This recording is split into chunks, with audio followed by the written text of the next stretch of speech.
नमस्कार विद्यार्थी मित्रांनो, very good morning to all of you. मी प्रियांका चौगले आपल्या सर्वांचं स्वागत करते MPSC करंट अफेअर या आपल्या एज्युकेशनल यूट्यूब चॅनलवरती. आणि आजच्या सेशनमध्ये आपण 6 एप्रिल 2026 रिलेटेड जेवढ्या काही इम्पॉर्टंट चालू घडामोडी आहेत, त्याचबरोबर त्याच्याशी रिलेटेड जो काही GSचा पोर्शन आहे तो देखील पाहणार आहोत. तर व्हिडिओ शेवटपर्यंत नक्की पहा. सेशनला सुरुवात करण्यापूर्वी जे कोणी विद्यार्थी मित्र आपल्या चॅनलवरती नवीन असतील त्यांनी चॅनलला सबस्क्राईब करायला विसरू नका. त्याचबरोबर बेल आयकॉनवरती क्लिक करून ऑल नोटिफिकेशन सेट करा, जेणेकरून आपले व्हिडिओ जे आहेत अपलोड होत आहेत तेव्हा तुम्ही ते पाहू शकाल. तर आजच्या सेशनमधील आपला पहिला क्वेश्चन काय ते पाहूयात. नुकत्याच प्रकाशित झालेल्या टाइड्स ऑफ टाइम या पुस्तकाचे लेखक कोण आहेत असा तुम्हाला प्रश्न विचारलाय. तर या प्रश्नाचं तुमचं योग्य उत्तर काय असणार आहे? ब. सुधा मूर्ती. तर सुधा मूर्ती यांनी टाइड्स ऑफ टाइम ह्या पुस्तकाचं लेखन केलेलं आहे.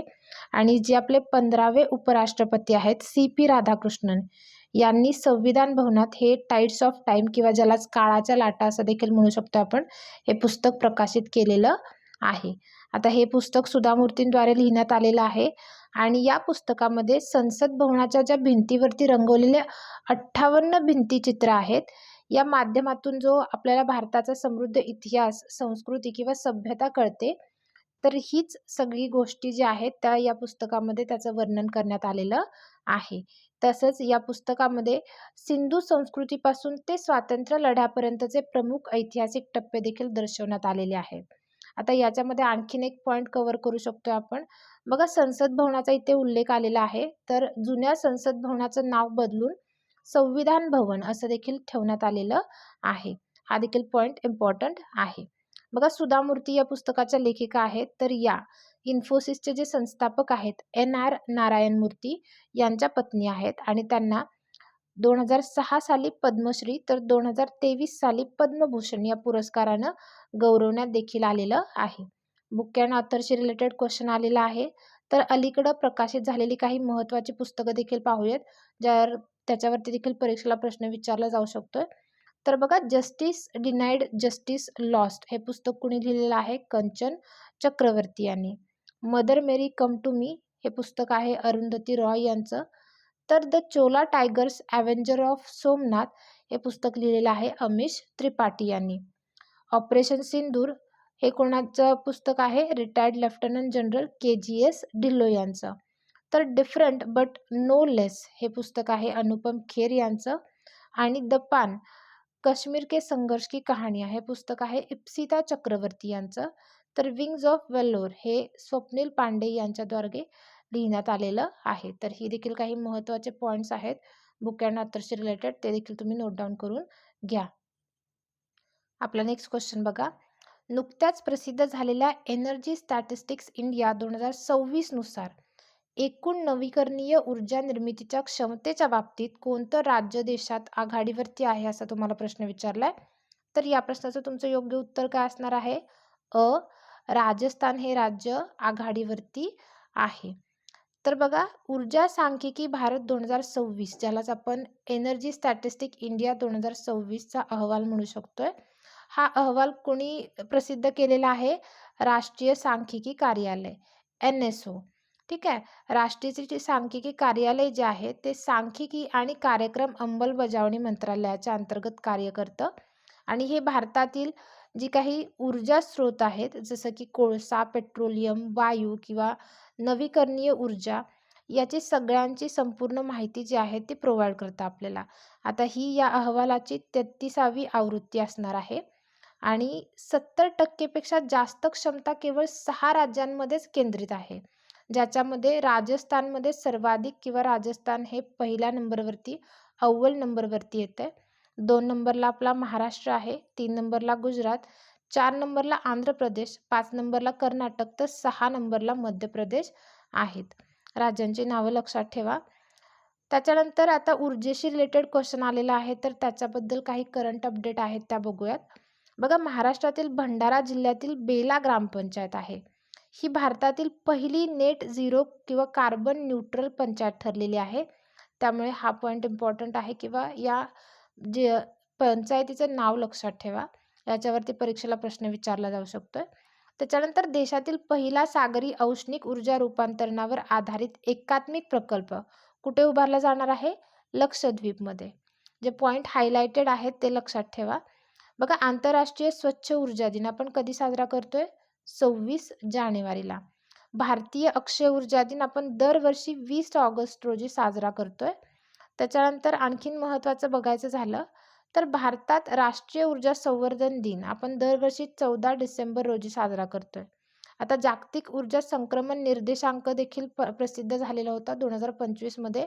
त्याच्यामध्ये भारताचा 71वा नंबर होता आणि स्वीडन पहिल्या क्रमांकावरती होतं. तर हे काही महत्त्वाचे पॉईंट आहेत जे तुम्ही लक्षात ठेवा आणि नोट डाऊन करून घ्या. आपला नेक्स्ट क्वेश्चन बघा. शक्तिद्वीप 2026 हा एक संयुक्त लष्करी सराव आहे. तो नुकताच कोठे आयोजित करण्यात आला होता असा तुम्हाला प्रश्न विचारलाय. तर या प्रश्नाचं तुमचं योग्य उत्तर काय असणार आहे? अंदमान आणि निकोबार या ठिकाणी हा आयोजित करण्यात आलेला होता. आता हा एक त्रिसैन्य लष्करी सराव आहे ज्याच्यामध्ये भूदल, नौदल आणि वायुसेना हे सगळे एकत्रितरित्या येतात आणि 24 ते 28 मार्च 2026 दरम्यान याचं आयोजन करण्यात आलेलं होतं अंदमान आणि निकोबार या बेटांवरती. आणि अंदमान आणि निकोबार कमांड जे आहेत यांनी याचं आयोजन केलेलं होतं. आपला नेक्स्ट क्वेश्चन आहे. अलीकडील प्रधानमंत्री किसान ऊर्जा सुरक्षा एवं उत्थान महाअभियान म्हणजे ज्यालाच आपण कुसुम असं म्हणतोय, या योजनेसंदर्भात खालील विधानांचा विचार करा असं सांगितलं. तर ही विधानं पहिली काय आहेत ते पाहूयात. बघा, पहिलं विधान तुम्हाला दिलंय की ही योजना 19 फेब्रुवारी 2019 रोजी सुरू करण्यात आली. तर हे अगदी बरोबर आहे. त्याच्यानंतर शेतकऱ्यांना सौर ऊर्जेशी जोडणं आणि डिझेल पंपांना पर्याय उपलब्ध करून देणं हा योजनेचा मुख्य उद्देश आहे. हा देखील पॉईंट बरोबर आहे. तर या योजनेअंतर्गत एकूण खर्चाच्या 60% रक्कम सरकारकडून अनुदानित केली जात आहे. हा पॉईंट देखील बरोबर आहे. त्याच्यानंतर चौथा पॉईंट तुम्हाला दिलाय. या योजनेचा कालावधी 31 मार्च ते 2027 पर्यंत वाढवण्यात आलेला आहे. तर हा पॉईंट देखील बरोबर आहे. तर त्याचं योग्य उत्तर काय असणार आहे? वरील सर्व असणार आहे. हे जेवढे 4 पॉईंट तुम्हाला दिलेले आहेत ते सगळे बरोबर आहेत. त्याच्याबद्दल आणखीन महत्त्वाचं जाणून घेऊया म्हणजे तुम्हाला गोष्टी क्लिअर होतील. बघा, कुसुम योजना म्हणजेच प्रधानमंत्री किसान ऊर्जा सुरक्षा एवं उत्थान महाअभियान असं त्याचा फुल फॉर्म आहे. हिची सुरुवात झालेली आहे 19 फेब्रुवारी 2019ला. आता याचं मुख्य उद्दिष्ट काय आहे? शेतकऱ्यांना सौर ऊर्जेशी जोडणं, त्याचबरोबर शेतकऱ्यांना डिझेल किंवा इलेक्ट्रिक पंपाऐवजी सौर पंप जे आहेत ते प्रोव्हाइड करणं आणि त्याला अनुदान किती देणार आहे सरकार? एकूण खर्चाच्या 60% इतकं देणार आहे, जसं की आपण वरती बघितलं. आणि 30% कर्ज जे आहे ते बँक देणार आहे. म्हणजे शेतकऱ्याला फक्त 10% रक्कम जी आहे ती भरावी लागणार आहे. कमीत कमी किमतीत सौर पंप याच्यामध्ये मिळवणार आहेत ते शेतकरी. आणि याचा कालावधी किती होता? मार्च 2019 मध्ये ही सुरू झालेली होती आणि आता 31 मार्च 2026 पर्यंत वाढवण्यात आलेली होती. याचं लक्ष काय आहे? 34,800 मेगावॅट सौर ऊर्जा क्षमता विकसित करणं हे त्याचं प्रमुख उद्दिष्ट आहे किंवा लक्ष त्यांनी ठेवलंय. पण आता काय केलेलं आहे त्यांनी? ही योजना जी आहे ती आणखीन 1 वर्षासाठी पुढे ढकललेली आहे किंवा तिची मर्यादा जी आहे ती वाढवलेली आहे मार्च 2027 पर्यंत. ठीक आहे. आता ही योजनेशी रिलेटेड क्वेश्चन आलेला आहे, तर आणखीन काही महत्त्वाच्या योजना ज्या आहेत त्या पाहूयात. बरेच वेळेला परीक्षेला योजनांवरती क्वेश्चन विचारले जातात. बघा, PM मातृवंदना योजना आहे. ही सुरू कधी झालेली आहे? 1 जानेवारी 2017ला. आता हिचा उद्देश काय आहे? ज्या कोणी गर्भवती महिला आहेत किंवा स्तनपान करणाऱ्या माता आहेत, त्यांना पहिल्या बाळासाठी 5,000 रुपये जे आहेत ते देण्यात येणार आहेत 2 हप्त्यांमध्ये. आणि हे आर्थिक सहाय्य देऊन त्यांचं आरोग्य आणि पोषण सुधारणं हा या योजनेचा मुख्य उद्देश आहे. त्याच्यानंतर बघा, डिजी लॉकर. आता ही भारत सरकारनं 1 जुलै 2015 रोजी सुरू केलेली एक डिजिटल सेवा आहे. PM राहत योजना आपण बरेच वेळेला आपल्या लेक्चर्समध्ये डिस्कस केलेली आहे. बघा, PM road accident health assistant. आता भारत सरकारनं जे काही रस्ते अपघात होतात त्या अपघातानंतर तात्काळ वैद्यकीय मदत आणि कॅशलेस उपचार देण्यासाठी पंतप्रधान मदत योजना जी आहे ती सुरू केलेली आहे. आता या योजनेअंतर्गत अपघातग्रस्तांना 7 दिवसांच्या आतमध्ये 1.5 लाखपर्यंत कॅशलेस उपचार प्रोव्हाइड करण्यात येणार आहेत. त्याच्यानंतर बघा, PM सेतू योजना आहे. हे अद्ययावत ITI-द्वारे प्रधानमंत्री कौशल्य आणि रोजगार क्षमता परिवर्तन याचा सुरुवात कधी झालेली आहे? 4 ऑक्टोबर 2025 रोजी. आता याचं उद्दिष्ट काय आहे? ITI संस्थांचं आधुनिकीकरण करणं आणि युवकांना उद्योगाच्या मागणीनुसार कौशल्य प्रोव्हाइड करणं किंवा त्याचं प्रशिक्षण देणं. त्याच्यानंतर ह्याचं ध्येय काय आहे? 5 वर्षामध्ये जवळपास 1000 ITI संस्थांचं श्रेणीवर्धन करणं आणि अंदाजे 20 लाख युवकांना प्रशिक्षण देणं. आणखीन महत्त्वाचं बघूया. बघा, वाणिज्य आणि उद्योग मंत्रालयाने मदत योजना सुरू केलेली होती. त्याचं उद्दिष्ट काय होतं? मध्य पूर्वेत विशेषतः होर्मुझच्या सामुद्रधुनीत आसपासचा जो तणाव वाढलेला आहे, त्याच्यामुळे निर्यातदारांना नुकसानीपासून वाचवण्यासाठी आणि व्यापार अखंडित ठेवण्यासाठी सरकारनं ही योजना सुरू केलेली आहे. बघा, सुधारित उडान योजना किंवा उडान 2.0 असं आपण त्याला म्हणतोय. ही योजना सुरुवात कधी झालेली आहे? 2016ला झालेली आहे. केंद्र सरकारद्वारे ही राबवण्यात येते. ही योजना 2026 ते 27 आणि 2035 ते 36 या 10 वर्षांच्या कालावधीसाठी राबवली जाईल आणि एकूण अर्थसंकल्पात हिचं बजेट किती असणार आहे? 28,840 कोटी इतकं. आपला नेक्स्ट क्वेश्चन बघा. 2026 आशियाई बॉक्सिंग चॅम्पियनशिप कोठे आयोजित केली जात आहे? असा तुम्हाला प्रश्न विचारलाय. तर या प्रश्नाचं तुमचं योग्य उत्तर असणार आहे मंगोलिया. तर आशियाई बॉक्सिंग चॅम्पियनशिप 2026 जी आहे ती 30 मार्च ते 10 एप्रिल या दरम्यान आयोजित करण्यात आलेली आहे. कुठे? उलानबातर, मंगोलिया या ठिकाणी. आता या स्पर्धेमध्ये 25हून अधिक देशातील अंदाजे 250 बॉक्सर जे आहेत ते सहभागी होणार आहेत. आणि भारताचं प्रतिनिधित्व कोण करते?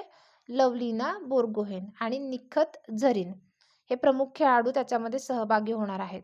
आशियाई बॉक्सिंग चॅम्पियनशिप यापूर्वी 2024 मध्ये चियांग माई, थायलंड या ठिकाणी आयोजित करण्यात आलेली होती आणि यावेळेस ती मंगोलिया या ठिकाणी आयोजित करण्यात आलेली आहे. बघा, ही आशियातील बॉक्सिंगची नियामक संस्था आहे. कोणती? आशियाई बॉक्सिंग महासंघ. हिची स्थापना 1962ला झालेली आहे आणि हेडक्वार्टर अस्ताना, कझाकस्तानमध्ये आहे. आपला नेक्स्ट क्वेश्चन आहे.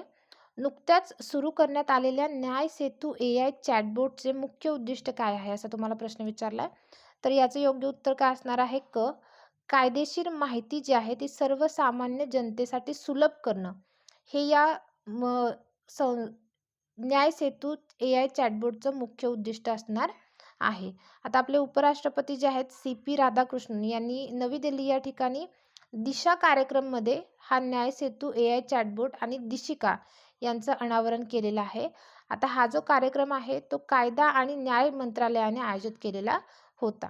न्याय सेतूबद्दल आणखीन महत्त्वाचं बोलायचं झालं तर हा एक स्मार्ट AI चॅटबोट आहे जो लोकांना सहज समजेल आणि कायदेशीर माहिती देण्यासाठी तयार करण्यात आलेला आहे. त्याचबरोबर डिजिटल इंडिया भाषा आणि विभागाने हा विकसित केलेला आहे. याचं मुख्य उद्दिष्ट न्याय मिळवण्यातील भाषा, शिक्षण आणि प्रक्रियेतील अडथळे कमी करणे. आता भाषिणी बघा, भाषिणी हे काय आहे? भारत सरकारचा एक AI आधारित भाषा तंत्रज्ञान उपक्रम आहे. विविध भाषांमध्ये इंटरनेट आधारित भाषांतर सुलभ करणे हे त्याचं प्रमुख वैशिष्ट्य आहे किंवा उद्दिष्ट आहे आणि हे इलेक्ट्रॉनिक्स आणि माहिती तंत्रज्ञानाच्या मंत्रालयाला अंतर्गत विकसित करण्यात आलेलं आहे.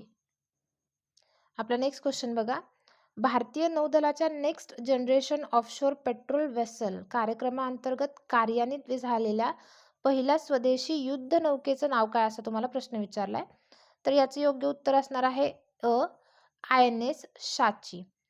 तर बघा, भारताने आपल्या नौदलासाठी शाची नावाचं एक नवीन आधुनिक गस्ती जहाज तयार केलेलं आहे. हे 11 नवीन मोठ्या गस्ती जहाजांपैकी पहिलं जहाज असणार आहे. आता हे NGOPV याचा फुल फॉर्म काय आहे? Next generation offshore patrol vessel म्हणजे पुढील पिढीचं सागरी गस्त जहाज. याची निर्मिती जी आहे ती कुणी केलेली आहे? गोवा शिपयार्ड लिमिटेडने, जे गोव्यामध्ये आहे. आणि पहिलं जहाज बघितलं आपण शाची हे आहे. आता उर्वरित जी जहाजं आहेत ती garden rich shipbuilders and engineers यांच्याद्वारे बनवली जाणार आहेत, जे की कोलकातामध्ये आहे. आता हे शाची जे आहे ते भारताचं नवीन स्वदेशी गस्ती जहाज आहे. हे सागरी सुरक्षा, बचाव आणि निगराणी यांसारख्या विविध कार्य पार पाडणार आहे. आता याच्याबरोबरच आणखीन काही करंट अपडेट बघूयात. बघा, भारताची दुसरी अणुबुडी हिचं नाव काय आहे? INS अरिघात. ही विशाखापट्टणम येथून नौदलात दाखल झालेली आहे आता ही दुसरी आहे, तर पहिली कोणती आहे? INS अरिहंत. भारताचे पहिले स्वदेशी विमानवाहू जहाज कुठले आहे? INS विक्रांत आहे. तर देशाची पहिली पाणबुडी विरोधी कॉर्व्हेट कुठली आहे? INS अर्नाळा आहे. आता समुद्र प्रताप हे भारताचं पहिलं प्रदूषण नियंत्रित जहाज आहे. तर आजच्या सेशनमधला आपला लास्टचा क्वेश्चन काय ते पाहूयात. बघा, पंजाब सरकारनं उत्तर भारतातील पहिल्या ग्लास ब्रिजच्या बांधकामाची घोषणा केलेली आहे. तर ते कोणत्या शहरात केली आहे असा तुम्हाला प्रश्न विचारलाय. तर या प्रश्नाचं तुमचं योग्य उत्तर काय असणार आहे? ब. नांगल. तर पंजाबचे मुख्यमंत्री आहेत भगवंत मान यांनी नांगल म्हणजे जे रूपनगर जिल्ह्यामध्ये आहे यासाठी 75 कोटी रुपयांच्या विकास पॅकेजची घोषणा केलेली आहे. आता तिथे एक काचेचा पूल बांधण्याचा डिसिजन त्यांनी घेतलेला आहे. तर उत्तर भारतातील हा अशा प्रकारचा पहिलाच पूल आहे, त्यामुळे हा इम्पॉर्टंट आहे. बघा, तो नांगल सरोवरावरती बांधला जाईल. अंदाजे खर्च 10 कोटी इतका सांगितलेला आहे आणि या व्यतिरिक्त 23 कोटी रुपयेचा खर्च जो आहे ते करून एक सेंटर ऑफ एक्सलन्स उत्कृष्टता केंद्र त्या ठिकाणी उभारलं जाणार आहे. आता याला कॅप्टन अमोल कालिया जे कारगिल युद्धातील शहीद आहेत यांचं नाव देण्यात आलेलं आहे. आता नांगल सरोवर हे पंजाबमधील रूपनगर जिल्ह्यात आहे आणि नांगल शहराच्या जवळ असलेलं एक मोठं कृत्रिम सरोवर आहे, जे की प्रसिद्ध भाकरा नांगल प्रकल्पाअंतर्गत सतलज नदीवरती बांधण्यात आलेलं आहे. तर आजचं लेक्चर इथेच संपत आहे. आय होप लेक्चर तुम्हाला आवडलं असेल. लेक्चरशी रिलेटेड किंवा करंट अफेअर्सशी रिलेटेड तुम्हाला काहीही क्युरीज असल्या तर त्या कमेंट बॉक्समध्ये नक्की मेन्शन करा. व्हिडिओ आवडत असल्यास व्हिडिओला एक लाईक जरूर करा. त्याचबरोबर चॅनलला अजून सबस्क्राईब केलं नसेल तर अशाच नवनवीन व्हिडिओसाठी चॅनलला सबस्क्राईब करा. व्हिडिओ पूर्ण पाहिल्याबद्दल धन्यवाद.